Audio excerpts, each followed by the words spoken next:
Olá, olá, muito bom dia para você, telespectador da Band. No ar mais um Boca no Trombone, que leva todos os domingos a você as principais informações do momento sobre aposentadoria, funcionalismo público, direitos relacionados ao INSS, segurança, entre outros tantos assuntos. Além de respondermos as perguntas que você envia para a gente pelos nossos canais de interatividade, vamos conversar hoje com o presidente do Sinecarga, Paulo Barchi, que representa os transportadores de carga seca do nosso estado. Em nome dos trabalhadores que transportam valores, temos a presença do diretor do Sindvalores, Norton Jubelli. E para tratar dos direitos dos servidores públicos, contamos com a participação da especialista, a doutora Nádia Silva, do escritório Dalfolo e Silva Advogados. Esses são alguns dos destaques de hoje. Antes de tudo, vamos ao enfoque jurídico da semana. O STJ decidiu que gratificações de desempenho paga a todos os servidores ativos de forma indistinta, com o mesmo percentual, são de natureza genérica. Assim, o pagamento é extensível tanto a aposentados quanto a pensionistas. No caso, a União alegou que a gratificação de desempenho do Poder Executivo é devida apenas a servidores em exercício. Mas o tribunal afirma que, como tal gratificação é paga indistintamente e não com base em avaliações individuais, temos a generalidade, possibilitando sua extensão aos servidores inativos. Anda bem o STJ. Quando descumpre a lei, a administração pública deve arcar com seu erro. Por isso, servidor, verifique suas gratificações. Elas podem gerar direito a dinheiro no seu bolso. Vamos começar mais um Boca no Trombone, respondendo aqui as perguntas que chegam pelos nossos canais de interatividade, aposentadoria, questões que tratam de INSS, entre outras. Para você participar, é só enviar a sua mensagem para o número que está aí na tela e também o e-mail do Boca no Trombone. A gente sempre divulga e pede para você encaminhar o nome e a cidade onde você está falando. A primeira é da Dolores, lá de Alvorada. Fiz pedido ao INSS em 2010, estava com carteira assinada. Tive depressão, síndrome do pânico, mas o benefício foi negado lá atrás. Nesse tempo piorei muito, continuo o tratamento. Será que tenho algum direito? Bem, Dolores, se a sua situação clínica ela teve um agravamento, é possível você fazer agora um novo pedido, um novo requerimento de auxílio-doença, mediante essa nova situação. Então você pode protocolar, fazer um agendamento de perícia em qualquer agência do INSS, ou presencialmente, ou pelo fone 135, também pelo site da Previdência, para se submeter a essa perícia. Uma vez tendo esse agravamento, você vai poder sim ter direito ao benefício por incapacidade. Outra questão da Rejane de Osório. Tenho 20 anos de carteira assinada. Hoje trabalho sem assinatura de carteira. Estou com 55 de idade. O que devo fazer para me aposentar futuramente? Bom, pensando numa aposentadoria por tempo de contribuição, ainda faltariam 10 anos a contribuir. Agora, se você pensa numa aposentadoria por idade, é necessário completar o requisito etário, a idade, os 60 anos, e o requisito do tempo de contribuição você já possui, que são os 15 anos contribuídos. Logo, a recomendação para você é fazer uma contribuição a cada 6 meses, como segurada facultativa, para você manter a ligação, o vínculo com o INSS, e ali, aos 60 anos, poder requerer a sua aposentadoria por idade, que ela é vantajosa no quesito do salário de benefício, porque não tem a incidência do fator previdenciário. Certo? Rejane, lá de Osório, do nosso litoral. O RB, ele manda apenas as iniciais, diz: sou aposentado por invalidez, tenho direito aos 25%. Esses 25%, para situar o telespectador, é aquele adicional no benefício por incapacidade que é devido ao segurado que não consegue ter as suas atividades mínimas diárias, como alimentação, transporte, higiene, supridas por si mesmo. Ele necessita de um auxílio diário de terceiro.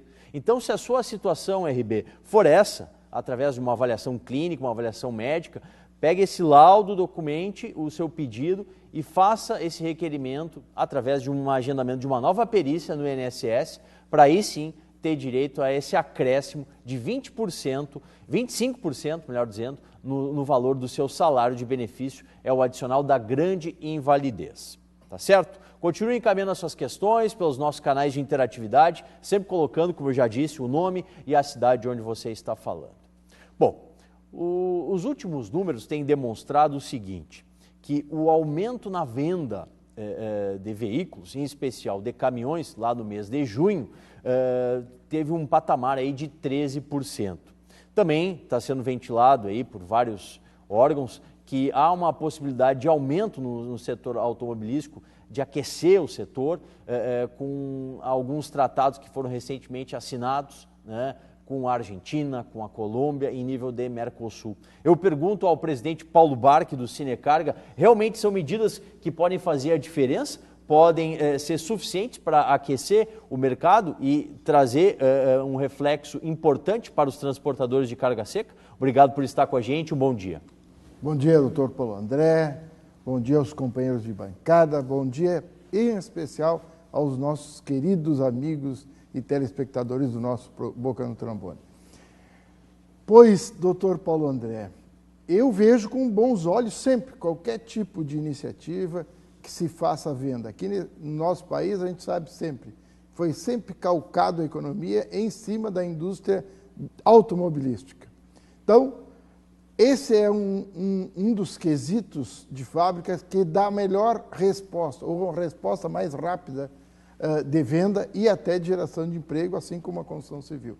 Nesse tocante de caminhões, eu vejo ainda esse aumento de 10% a 13%, ainda pequeno devido a toda aquela parada que esteve há tempos atrás. Sim. Mas também vemos com bons olhos alguns países. Tomara que a Colômbia nos compre. A Argentina, a gente hoje está comprando muito mais da Argentina, já visto que as picapes que hoje estão em moda, todas elas, ou quase todas, são montadas na Argentina ou entram via Argentina. Tomara que com a Colômbia e também com a Argentina cresça esse mercado e o nosso país comece a andar a economia. Eu vejo sempre com bons olhos, mas tenho preocupação ainda se há esse intercâmbio aí, vai ser a balança mais para aquele lado de lá ou de lá de cá. Hoje, ela mais está para o lado da Argentina do que para o nosso lado. Sim, sim. Bom, um outro tema que também toma forma, e a gente não pode deixar de fora, presidente Paulo Barque, foi a recente modificação, né, que tivemos na legislação de trânsito, editada aí pelo CONTRAN, uma resolução que exige que todos os veículos, durante o dia, estejam com o farol ligado, né?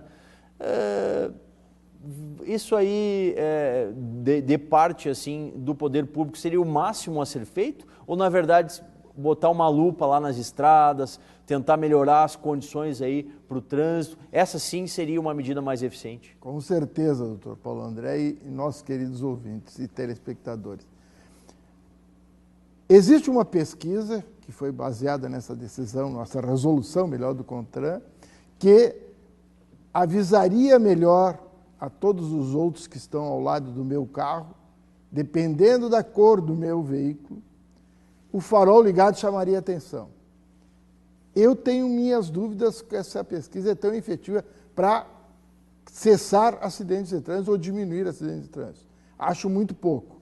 Acredito que, se o país tivesse uma economia mais forte e condições de refazer o asfaltamento de muitas estradas, aqui na Grande Porto Alegre, um exemplo, RS 118, um buraco quase dentro do outro. Verdade. Com certeza, isso sim diminuiria o entrave que temos na locomoção, na infraestrutura de logística, mas principalmente diminuiria os acidentes. Tenho medo que seja a mesma coisa que o extintor e o kit aquele de primeiro socorro. Ali na frente muda, né? E aí a gente fica pensando, né? No primeiro final de semana aí, quase 2.500 multas aqui no Rio Grande do Sul. Só para caça-níquel? Aí não dá, né? Somente no Rio Grande do Sul. Só no Rio Grande do Sul. Daqui a pouquinho mais presidente Paulo Barque do Sinecarga. Vamos ver como é que está a negociação, né? Vamos ver como é que está esse ajuste entre o patronal e o Sinecarga, como que os transportadores de carga seca podem vislumbrar aí os reajustes para os seus Valores. Bom, está conosco também, em nome do Sindivalores, o diretor da entidade, o Norton Jubelli, e na semana que passou, né, tivemos uma declaração muito infeliz, né, sobre as 80 horas semanais, né, que partiu lá da CNI. O que dizer para o trabalhador que está em casa hoje tomando seu café da manhã, Norton? Trabalhou a semana toda, está lá hoje tomando seu café da manhã, que talvez não tivesse esse espaço também, porque para trabalhar 80 horas vai comprometer sábado, domingo, feriado. Obrigado por estar com a gente, um bom dia. Bom dia, doutor Solano, bom dia, doutora Nádia, bom dia, companheiro Paulo Barque. Um bom dia muito especial a todos os trabalhadores e trabalhadoras do transporte de valores do estado do Rio Grande do Sul. O que a gente pensa é que a gente deve rir para não chorar. A Organização Internacional do Trabalho preceitua que se divida o dia em 3 partes iguais de 8 horas. 8 horas para o trabalho, 8 horas para a qualificação profissional e 8 horas para o descanso dos trabalhadores. A gente tem extrema dificuldade em conseguir garantir 8 horas de trabalho para a classe trabalhadora no Brasil. Com raríssimas exceções, a jornada de trabalho em nosso país é inferior a 8 horas. E agora, absurdamente, o presidente da CNI, em reunião com o presidente interino do nosso país, cita o exemplo da França, que modifica a sua legislação trabalhista, aumentando a sua jornada de trabalho. Nós temos que guardar algumas proporções aí. A França tinha uma jornada de trabalho de 30 horas semanais, que nos maiores ou nos melhores sonhos que os trabalhadores brasileiros pudessem ter, a gente conhece a nossa realidade e sabe que isso é impossível de ocorrer em nosso país. O movimento sindical briga há muitas décadas para trazer a jornada de trabalho para 40 horas. E nós não conseguimos avançar nessa pauta. Então, não tem como fazer uma comparação com o que ocorre na França. O presidente da CNI está fora da realidade. Quando sugere, ou quando estimula, ou quando discute, ou difunde a questão de ampliar a jornada de trabalho dos trabalhadores do nosso país. Ele está fora da realidade, ele está de brincadeira com os trabalhadores. O que nos deixa frustrados, o que nos deixa indignados, é que todo momento em que o país enfrenta dificuldade, a pauta conservadora e a pauta patronal avança. Sim. Se fala em negociado sobre legislado, se fala com muito mais veemência em terceirização indistinta, porque terceirização já existe no nosso país. O que está se discutindo agora é terceirizar qualquer segmento de qualquer tipo de empresa. Se fala em ampliar a jornada de trabalho. Isso nos deixa indignados, isso nos deixa frustrados, isso nos deixa muito chateados.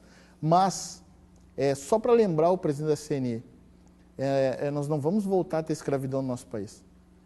A princesa Isabel, quando assinou a abolição da escravatura, por mais que levasse quase uma década após essa assinatura para que a escravidão fosse realmente extinta em nosso país, ficou lá assinada e não foi assinada a lápis. É verdade. Se o senhor, presidente da CNI, pensa em retomar a chibata, ele que procure investir em outro lugar, que não seja no nosso Brasil.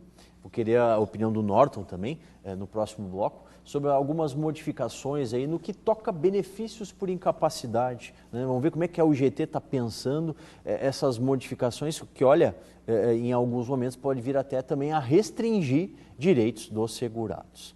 Está conosco aqui a especialista em Direito do Servidor Público, a doutora Nádia Silva, do escritório da Alfolo e Silva Advogados, e a Lei de Diretrizes Orçamentárias 2017 foi aprovada aqui pela Assembleia Legislativa após o projeto do nosso governador, e nela, doutora Nádia, não há qualquer previsão de reajuste, aquele reajuste anual obrigatório que tem que ser dado aos servidores públicos.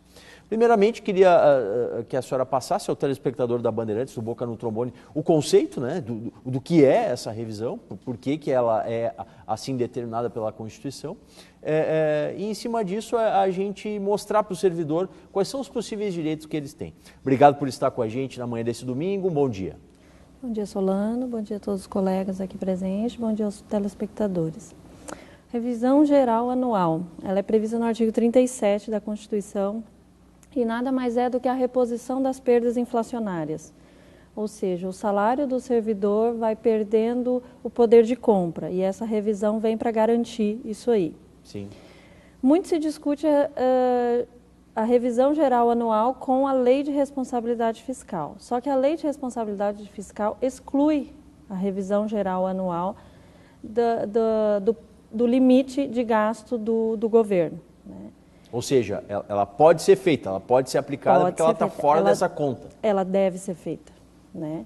Porque com a inflação que nós temos hoje, o servidor público daqui a uns dias não consegue nem comer, né? Vamos ser bem honestos, Exato. né? Já está difícil para todos. Verdade. E, infelizmente, o nosso executivo propôs sem o congelamento do salário.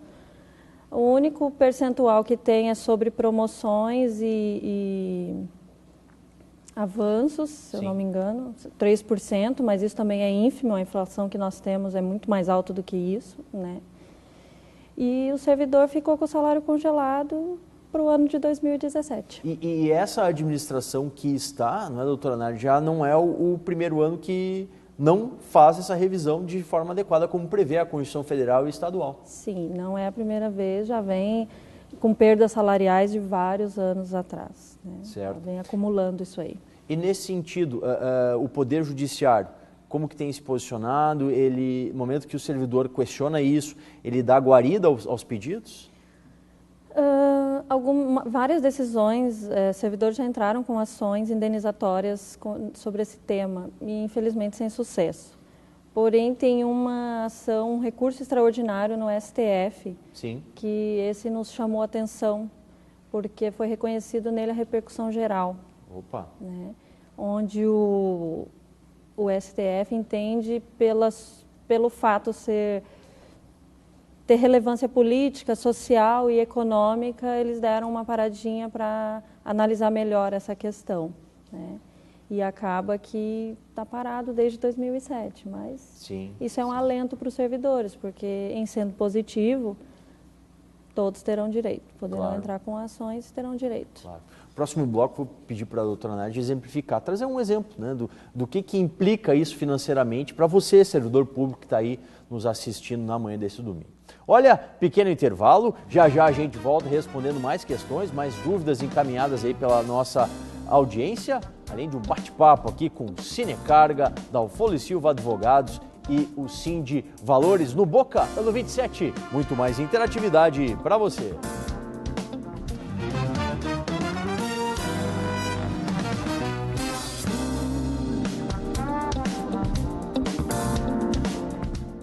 Fesergues, 25 anos, a luta continua.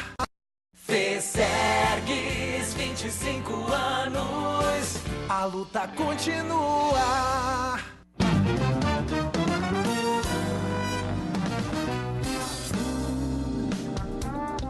Estamos de volta com mais um bloco do programa Boca no Trombone, que todos os domingos leva a você as principais informações do momento sobre aposentadoria, funcionalismo público, direitos relacionados ao INSS, segurança, entre outros tantos assuntos. E um dos parceiros aqui do Boca no Trombone é a Faculdade Mário Quintana, a FAMAQ, né, que nesse mês está recebendo aí as inscrições para o vestibular 2016. Você acessa o site das Faculdades Mário Quintana, famac.com.br, pode verificar as inscrições, né, o período de inscrições e também acessar lá outras possibilidades que a faculdade oferece para você, que são os cursos, né, os cursos de graduação, os cursos de pós-graduação. A faculdade oferece ainda cursos também de língua inglesa. Enfim, acesse famac.com.br, nosso parceiro aqui no Boca no Trombone na TV. Um abraço, uma saudação ao Alex Cael da Silva, que é um professor lá das Faculdades Mário Quintana, que está sempre presente aqui e também na Rádio Bandeirantes. Questões que chegam pela nossa interatividade, vamos responder mais dúvidas. O Ounei, lá de Campo Bom, ali do Vale dos Sinos, quem trabalha em 2 empregos tem benefício no cálculo? E uma segunda questão, ele pode resgatar essa segunda contribuição, esse segundo salário? Ele é vigilante, olha só, Norton Jubelli, o Ounei lá de Campo Bom. Bom, Ney, assim, quando o segurado ele recebe valores de dois empregadores, ele vai poder utilizar, sim, os dois valores. Como que se utiliza? No momento que vai chegar o requerimento da aposentadoria, se em ambos vínculos, o senhor como homem, né, tiver atingido o tempo total de contribuição, os 35 anos, é fácil. Utiliza metade da contribuição, simplesmente somam as duas e fica uma divisão meio a meio, 50% para cada um dos valores. Se ao contrário, se em um dos vínculos você completa os 35 anos, mas no outro fica um tempo aquém, por exemplo, 35 num e 20 no outro, haverá uma proporção. É feita uma proporção no cálculo, né, em razão de se valorar mais aquele salário do vínculo que atingiu os 35 anos e proporcionalmente aquele vínculo com 20 anos, tá certo? Respondido então aí para o Onei, lá de Campo Bom, continue mandando as suas questões aqui para a gente. No bloco anterior, a nossa especialista em Direito do Servidor Público, a doutora Nádia Silva, do escritório da Alfolio e Silva Advogados, estava falando sobre a revisão geral, né, dos salários, dos vencimentos dos servidores públicos. E a gente tem que grifar, né, doutora Nádia? Nós estamos falando de revisão. De revisão, não é reajuste salarial. A revisão é a perda inflacionária, é o poder de compra do salário do servidor. Já reajuste salarial é de categoria, é outra coisa, né? Claro, não faz parte da revisão. Né? Aí depende de políticas do próprio Poder Executivo, né? Tabela de cargos e salários, né? Que aí eles preenchem isso aí. Sim. Tá? E falamos também sobre a gente mostrar assim, tentar mostrar para o telespectador a importância de se ter essa revisão anual. Por exemplo, nesse ano, né, tivemos uma inflação que beirou aí 11%. Isso dá um reflexo importante mensalmente, Sim, né? Muito. A revisão parte da inflação, né? Que Sim. Nós estamos aí com quase 11% de inflação. Esse seria o mínimo para o servidor ter de revisão no seu salário, né? E esse valor ele é acumulado mês a mês e tem a possibilidade de se retroagir também no tempo? Como que é feito essa parte de cálculo assim, para a gente mostrar um pouco mais para o nosso telespectador? Normalmente o que faria retroagir seria a lei de diretrizes, né? Que aí vê a data base do servidor para esse reajuste. Mas normalmente eles não fazem isso. Mas, por ações judiciais, a gente pode tentar as indenizatórias, né? Sim. Que é o que acabamos de dizer, que nos chamou a atenção pela repercussão geral que o STF admitiu que tem a relevância. Sem dúvida. E essa repercussão geral, né, ela vai fazer com que todas as demandas acabem tendo um reflexo sobre o que lá for decidido. Isso. Repetindo as demais. Muito obrigado, doutora Nádia Silva, do escritório da Alfolio e Silva Advogados. Está aí na tela, ó, o telefone, você entra em contato lá com a doutora Nádia e toda a sua equipe, né, para fazer o agendamento, sempre em horário comercial, de segunda a sexta-feira, né, no horário comercial. Tá certo? Contate aí, você que é servidor público.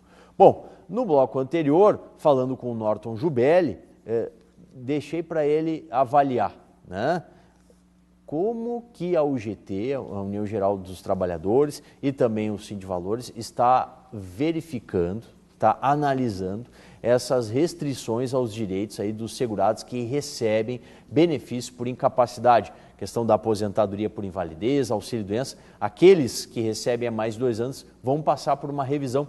Será que essa revisão vai ser aquela técnica, a revisão que vai observar todos os critérios, Norton? Ou é mais uma revisão assim, para se satisfazer os cofres do Palácio do Alvorada? Solano. Há 2 programas atrás eu tive a oportunidade de falar um pouco aqui sobre Previdência Social. E apresentando para os telespectadores a visão da UGT com relação a isso. Naquele programa a gente conversava aqui sobre 3 pontos, né? Sobre revisão de programa de desoneração, revisão do programa de isenção. O terceiro ponto era que se fizesse um levantamento dos devedores e se apresentasse uma espécie de refis da Previdência para que se conseguisse pelo menos aumentar a receita. Eu esqueci de falar de um ponto, naquele programa. O INSS é a maior imobiliária do país.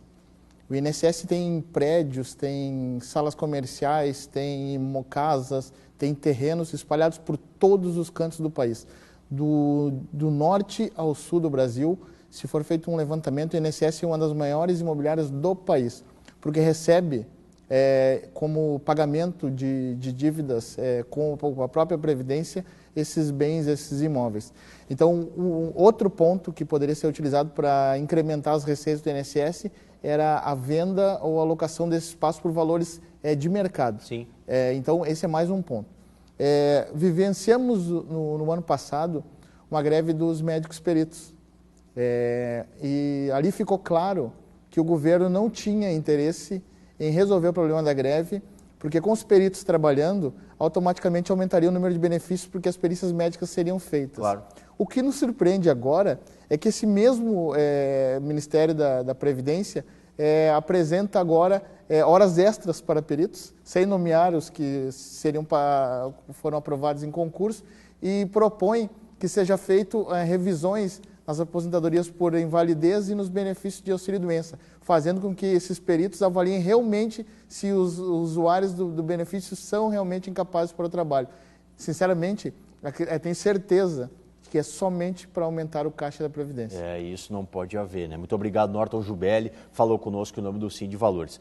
Presidente Paulo Barque do Sinecarga, como está a questão, né, as tratativas entre patronal e Sinecarga?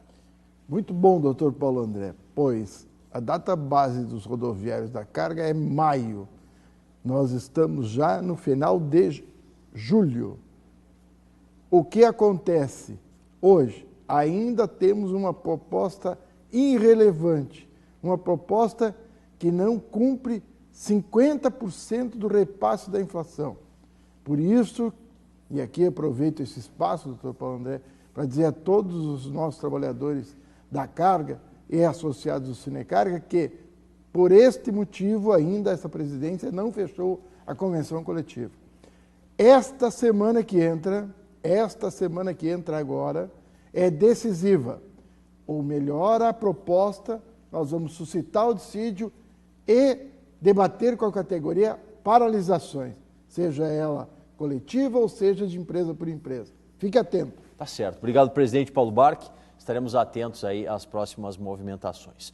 Ponto final é mais um Boca no Trombone, que vai ao ar todos os domingos na TV Bandeirantes, das 7h30 às 8 da manhã. Para mais informações sobre o programa e também ficar por dentro do Boca no Trombone lá na Rádio Bandeirantes, acesse a nossa página no Facebook, que é facebook.com/programa Boca no Trombone, Boca no 27. Muito mais interatividade para você.